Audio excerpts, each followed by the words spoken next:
tunaamuka tuende wapi? Kama serikali tumesema ndio usitaksiwe usifanye kazi.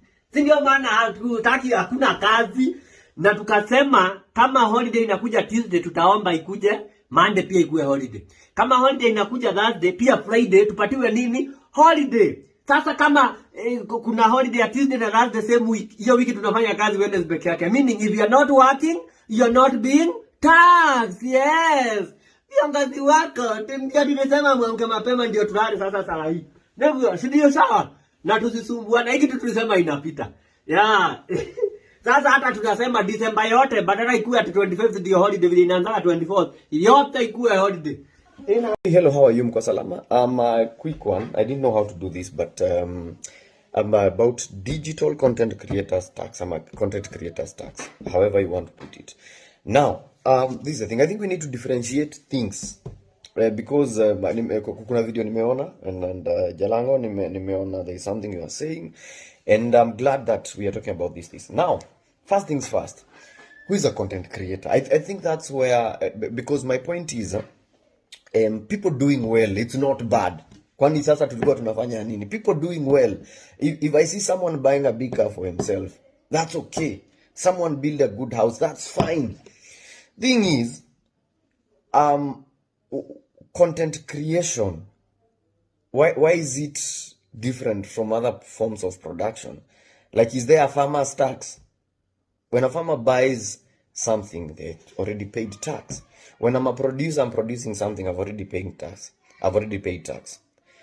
But now, I don't know if you get me. As it is, we pay tax. If, for example, I had a show at KICC, I paid tax. Sijui kama tunaelewana.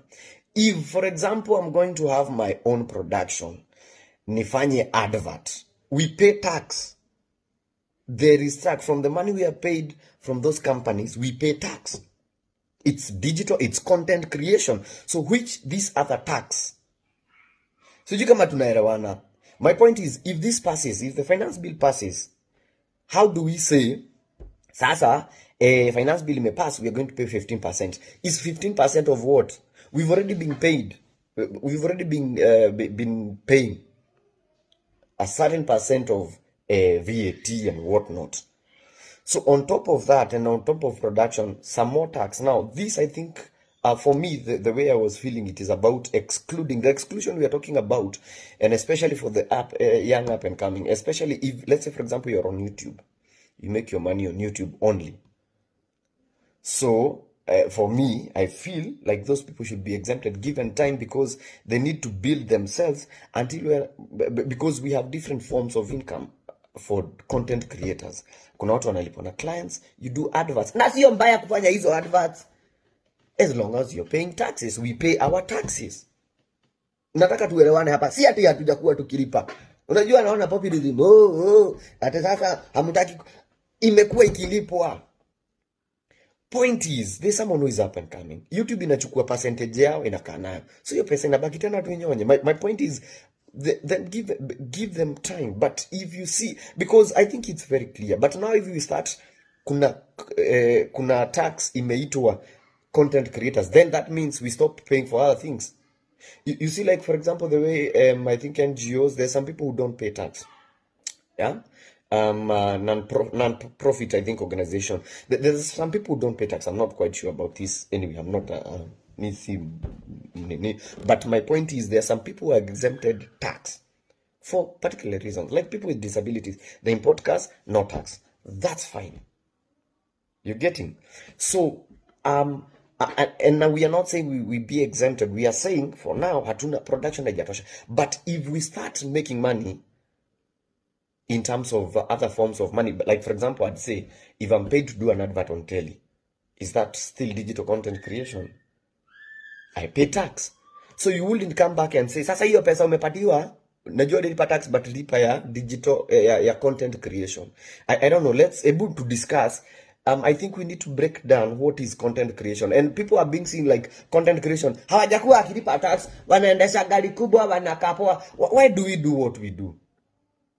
Tunaweza fika hapo kama serikali, sasa nyinyi ndio wanini kuliko serikali. Tunaweza fika hapo bila gava kujua watu they are making money. Uliza Butita anakimbizana hapo na what do we call it, ile ilikuwa ya the ETR.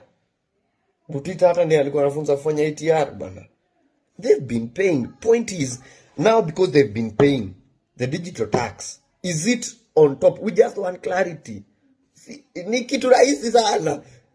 Yeah, but my plea is for those people who are starting, because now it's gonna discourage you. Utaona unaenda YouTube na hata upati pesa nyingi tena ikatwe.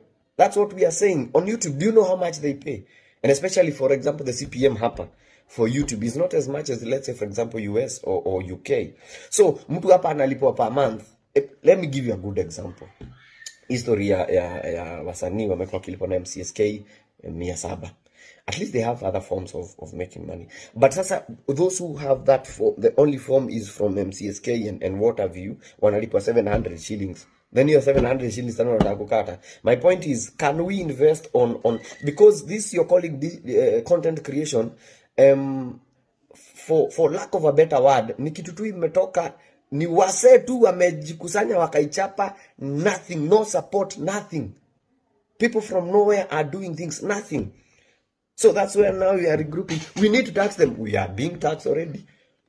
Sijui kama tunaelewana, because we look like people who, and I'm sorry, this is gonna be but let's discuss. But we look like people who don't want to pay taxes. Yet we pay a lot of taxes.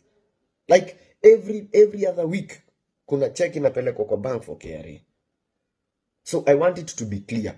People are paying taxes, but what is this digital? I mean, what is this content creation tax? If it's stories are, let's say, for example, I have a website, kuna digital tax, like,